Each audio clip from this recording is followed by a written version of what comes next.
আইন বহির্ভূতভাবে যদি বিএনপির ঋণ খেলাপিদেরকে আপনি নির্বাচনে আনতে চান, তাহলে আওয়ামী লীগ কি দোষ করছে? আইন বহির্ভূতভাবে আপনি না, আপনি শোনেন, আপনি আপনার পরিচয় কি? আপনার পরিচয় কি? না না, ওনার আপনি হাউজের নাম বলেন। হাউজের নাম কি? আপনার হাউজের নাম বলেন। না না না,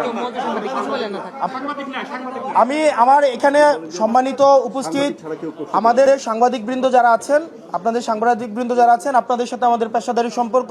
আপনারা নিরলসভাবে পরিশ্রম করে যান, আমাদের বার্তা আপনাদের মাধ্যমেই জনগণের কাছে পৌঁছায় এবং বস্তুনিষ্ঠ এবং নিরপেক্ষ সাংবাদিকতার মাধ্যমেই 5ই আগস্টের পরে এবং পূর্বে আপনারা ইতিমধ্যেই আপনারা দৃষ্টান্তকারী, আপনারা উদাহরণ সৃষ্টি করছেন।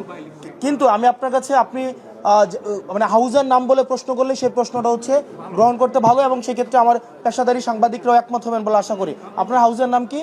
ওকে ভাই, এখানে প্রেস ব্রিফিং হচ্ছে, এটা প্রেস ব্রিফিং করবেন না, এটা প্রেস ব্রিফিং,